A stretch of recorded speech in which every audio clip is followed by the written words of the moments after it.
So this is day number I don't know again, and today we are gonna talk about something related to UFC. So I'm not thinking about it, what kind of topic about UFC that we guys are talking about.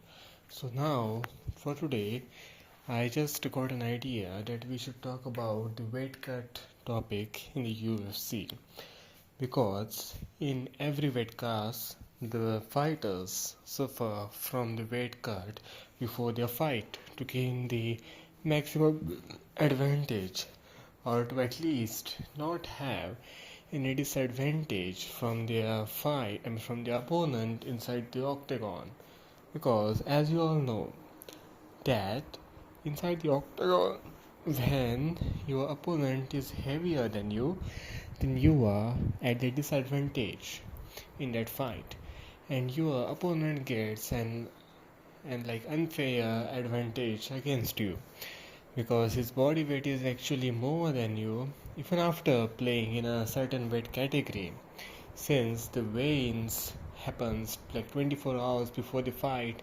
So it gives a chance to the fighters to actually cheat in these parameters.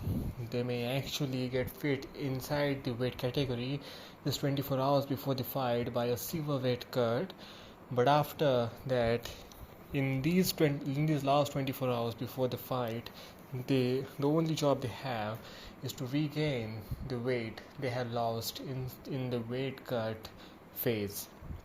So basically, how these fighters actually gain like not just 1 to 2 kgs, but like around 10 to 13 kgs, like most of the fighters actually gain like 10 to 13 kgs in their last 24 hours before the fight. And how do they exactly do that? Because if you normally see about the weight cut and weight gain journey, they're like to add 10 to 13 kgs inside your body frame. Even if you are about to add fats, it is a very long term process. It's ridiculous to think that in just 24 hours you can actually put some fat or can put some muscle, etc. But the thing is, that's not fat, that's not muscles, that that's just water weight. And how exactly that just water weight? Let me tell you. So while so like 24 hours from 24 hours before the weigh-ins, when the fighter starts, they severe water cut. They just try to sweat more and more.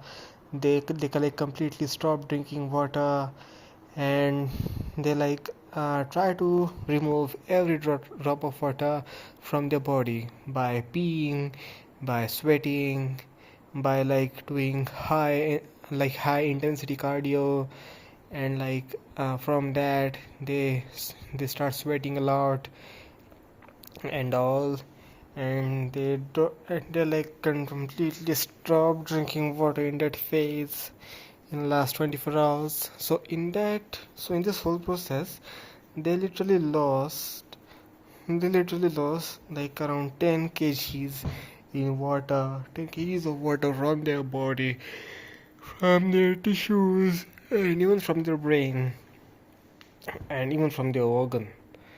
Yeah, so they just make the weight of the weight category just 24 hours before the fight by just restraining and removing as much as water from their body, and that's the thing.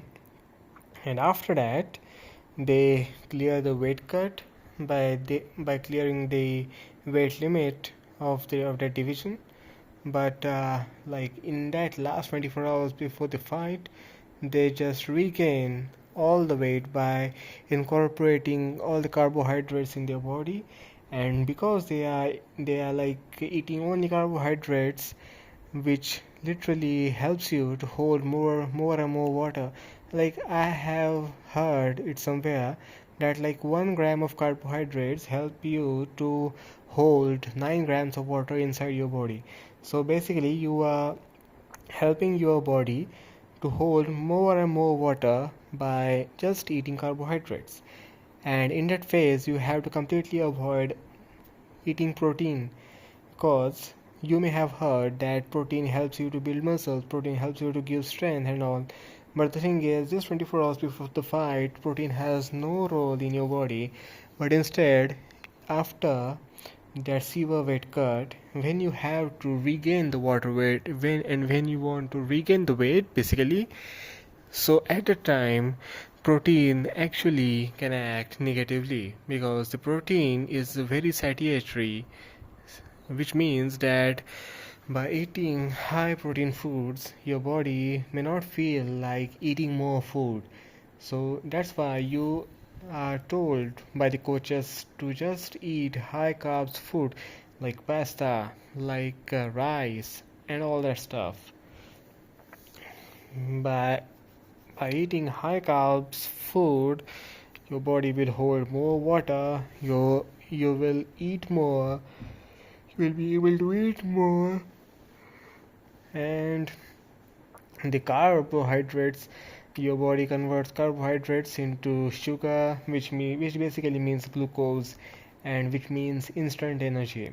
So basically, in the fight inside the octagon, your body needs energy, and instant energy your body definitely gets from the carbohydrates, not from protein. Protein is essential for the long term energy gains, but in the short term, like very energy intensive work, carbohydrates are the most important things. And like some people also, I have heard about some people, they just shift on the carnivore diet. But the main flaw of the carnivore diet is that carnivore diet does not contain even a single gram of carbs, which basically is a quite stressful, which basically brings makes quite stressful condition for your body, cause your body have to create carbs from the protein which it eats. But in order to create carbohydrates or glucose, I mean basically glucose from the protein that you eat, it is a highly stressful condition for your body. Instead of just using the simple carbs for the energy, but when you are on the carnivore diet, then your body needs to get glucose from somewhere. So it decides to make its own glucose from all the protein that it is getting from just eating meat. So which is quite stressful condition for the body if you just follow that carnivore diet for long time. That's the reason you also need carbs, you also need fat, you also need protein. You need all that stuff in a right amount for to be able to for your body to be able to perform at its highest level. You have to understand science, and you have to perform, and you have to give all the essentials to your body, which directly helps your body to perform at its pinnacle. So yeah, that's it for this video, and we will meet in the next one. And if you have any suggestion or any idea about what kind of video we have to make in future, then you can definitely write down in the comments.